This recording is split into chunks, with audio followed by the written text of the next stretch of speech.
Ok, maintenant, ben, EasyCell, vous l'avez compris, c'est un OCT, ça bascule ça bascule en mode paysage sur des téléphones. Sur les tablettes, ça reste en mode portrait parce que c'est largement suffisant. Donc là, vous pouvez sélectionner la fréquence que vous voulez mettre à ce niveau-là. Voilà, vous mettez terminé, il vous l'ajoute, etc. Si vous cadenassez ici la fréquence, ben, elle est cadenassée, ça veut dire qu'elle va rester en mémoire.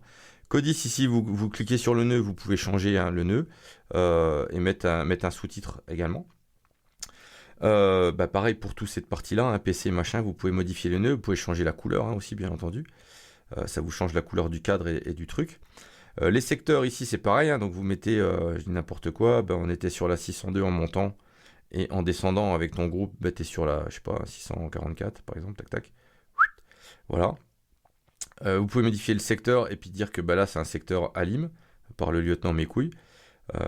Voilà. Vous voulez ajouter un engin, vous cliquez en dessous, ça vous ajoute un engin sur chaque chose. Vous voulez ajouter une branche parce que vous avez une nouvelle branche hein, qui n'est plus machin, vous cliquez ici sur le petit plus.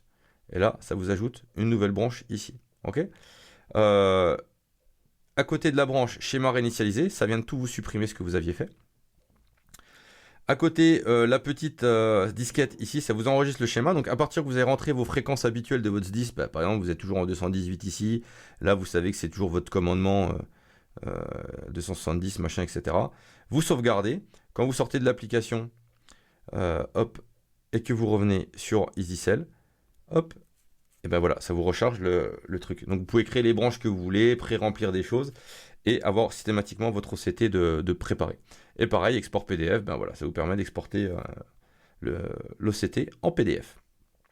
Voilà, rien de particulier pour ça.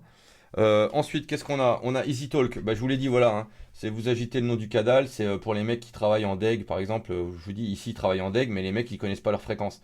Donc, quand tu leur dis, ben, faut passer sur telle fréquence ou pas sur la dégain, mais que sur le portatif, il n'y a pas marqué dégain et qui sait pas que c'est la 274, bah, tu vois, on a des couillons ici. Hein. C'est le sud, mon gars. Donc voilà. Donc là, vous pouvez marquer ce que vous voulez. Vous mettez tac, voilà. Ça peut surtout servir pour, je te dis, ouais, quand tu vas en renfort colonne, que tu connais pas les fréquences du département voisin, ça peut être bien. Et à l'inverse aussi, bah voilà, tu peux hacker. Hein, en fait, tu fais, voilà, mon login sinus. Deux points, c'est entrée PMA, je dis n'importe quoi, et le mot de passe, ben, c'est nanani nanana, 810 mes couilles. Voilà, tu l'ajoutes, et puis bah voilà, hein, ça peut aussi servir à ça.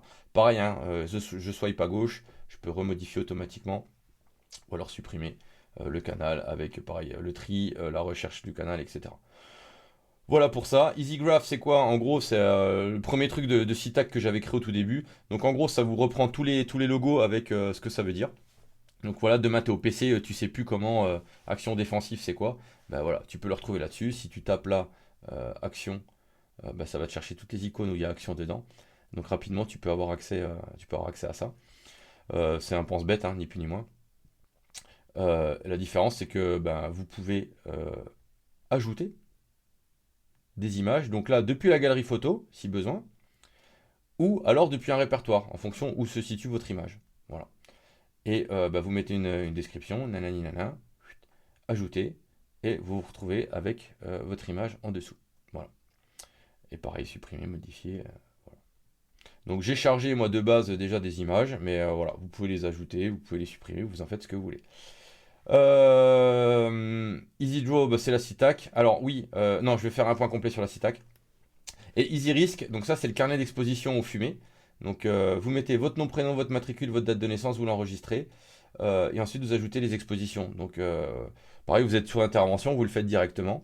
Ça vous détecte où vous êtes. Vous dites le contexte en intervention, c'était des fumées d'incendie. Voilà, ça a duré 23 minutes, 25 minutes parce que j'ai fait l'attaque. Les EPI, je portais tout ça. Ils ont été souillés. Des contaminations à chaud, brossage, confinement, machin, nanani, nanana. Vous enregistrez, ça vous fait ça. Vous pouvez aussi prendre en compte autre type d'exposition. Vous mettez AVP violent, par exemple, je dis n'importe quoi, hein, terminé.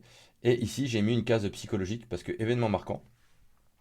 Et donc là, vous mettez voilà, accident d'un confrère, blessure grave, et le ressenti que vous avez eu, voilà, un ressenti de 7 sur 10, et vous enregistrez. Et là, vous avez la petite case psy qui vient de s'afficher.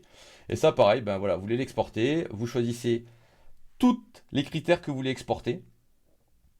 D'accord? Donc ça veut dire que là-dedans, vous pouvez sélectionner ce que vous voulez exporter dans votre fichier. Ok? Donc quand vous faites exporter, vous dites voilà, non, je veux l'intervention, le contexte, les EPI, je m'en bats les couilles, la décomptage, je m'en bats les couilles, je veux le psychologique et machin. Et là, hop, vous choisissez, pareil, export PDF, le nom, et voilà, vous l'avez compris. Voilà pour ça, et maintenant on peut passer à la CITAC.